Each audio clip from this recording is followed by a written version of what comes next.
شروع اللہ کے نام سے جو نہایت مہربان ہمیشہ رحم فرمانے والا ہے۔ ناظرین اکرام، السلام علیکم ورحمۃ اللہ وبرکاتہ۔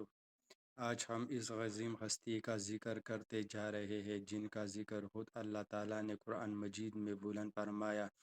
وہ ہستی جن سے محبت ایمان کا حصہ ہے، جن کی اطاعت اللہ کی اطاعت ہے اور جن کی سنت دنیا اور آخرت کی کامیابی کا راستہ ہے، وہ ہے ہمارے پیارے آقا حضرت محمد مصطفیٰ صلی اللہ علیہ وسلم۔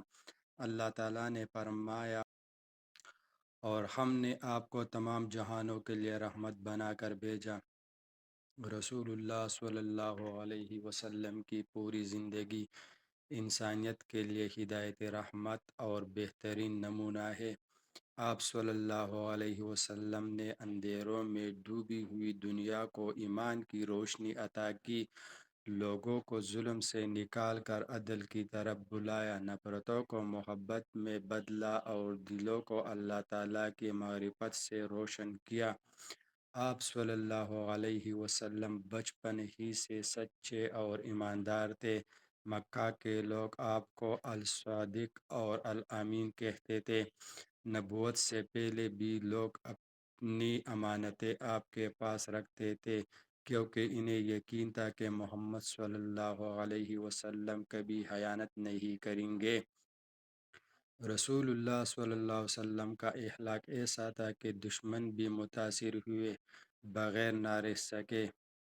آپ نے کبھی کسی سے انتقام نہیں لیا بلکہ معاف کرنا پسند فرمایا۔ فتح مکہ کے دن جب آپ کے دشمن آپ کے سامنے کھڑے تھے، آپ نے فرمایا، آج تم پر کوئی گرفت نہیں، جاؤ، تم سب آزاد ہو۔ یہی وہ عظیم کردار تھا جس نے لاکھوں دلوں کو اسلام کی طرف مائل کیا۔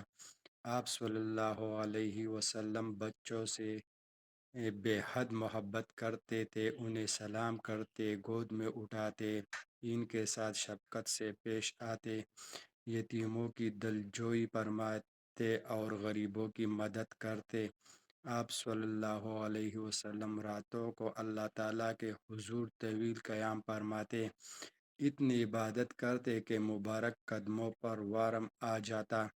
جب عرض کیا گیا کہ اللہ تعالیٰ نے آپ کی خطائیں معاف فرما دی ہے تو اتنی عبادت کیوں؟ آپ صلی اللہ علیہ وسلم نے فرمایا، کیا میں اللہ کا شکر گزار بندہ نہ بنوں؟ رسول اللہ صلی اللہ علیہ وسلم کو اللہ تعالیٰ نے بے شمار معجزات عطا فرمائے۔ سب سے بڑے معجزہ قرآن کریم ہے جو قیامت تک محفوظ رہے گا اور ہر زمانے کے انسانوں کے لیے ہدایت ہے۔ چاند کا وہ ٹکڑے ہونا بھی آپ صلی اللہ علیہ وسلم کے عظیم معجزات میں شامل ہے جس کا ذکر قرآن مجید میں موجود ہے۔ معراج کا عظیم سفر بھی آپ صلی اللہ علیہ وسلم کی خصوصی شان ہے، جہاں آپ صلی اللہ علیہ وسلم کو آسمانوں کی سیر کرائی گئی اور اللہ تعالیٰ کی عظیم نشانیاں دکھائی گئی۔ صحابہ کرام رضی اللہ تعالیٰ عنہ بیان کرتے ہیں کہ آپ صلی اللہ علیہ وسلم کے جسم مبارک سے خوشبو آتی تھی اور آپ کا پسینہ مشک سے زیادہ خوشبودار محسوس ہوتا تھا۔ آپ صلی اللہ علیہ وسلم کی آنکھیں آرام کرتی تھی مگر دل بیدار رہتا تھا، جو آپ کی خاص خصوصیات میں سے تھی۔ رسول اللہ صلی اللہ علیہ وسلم اپنی امت سے بے حد محبت کرتے تھے۔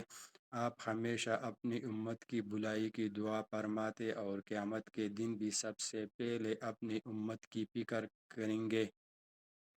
قیامت کے دن اللہ تعالیٰ آپ صلی اللہ علیہ وسلم کو مقام محمود عطا فرمائے گا، لواء حمد آپ کے ہاتھ میں ہوگا، شفاعت کبریٰ آپ صلی اللہ علیہ وسلم کو عطا ہوگی اور سب سے پہلے جنت کا دروازہ بھی آپ صلی اللہ علیہ وسلم ہی کے لیے کھولا جائے گا۔ ناظرین اکرام، رسول اللہ صلی اللہ علیہ وسلم سے محبت صرف دعویٰ نہیں بلکہ عمل کا کام ہے۔ اگر ہم واقعی آپ صلی اللہ علیہ وسلم سے محبت کرتے ہیں تو ہمیں نماز کی پابندی، قرآن کی تلاوت، سچائی، امانت داری، حسن اخلاق، والدین کی خدمت اور سنت نبوی پر عمل کو اپنی زندگی کا حصہ بنانا ہوگا۔ آج ہم عہد کریں کہ ہم اپنی زندگی رسول اللہ صلی اللہ علیہ وسلم کی تعلیمات کے مطابق گزارنے کی کوشش کریں گے، کثرت سے درود پاک پڑھیں گے اور اپنے اخلاق کو آپ صلی اللہ علیہ وسلم کے اخلاق جیسا بنانے کی کوشش کریں گے۔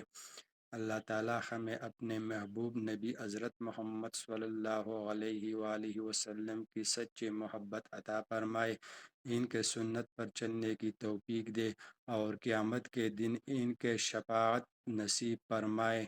آمین یا رب العالمین۔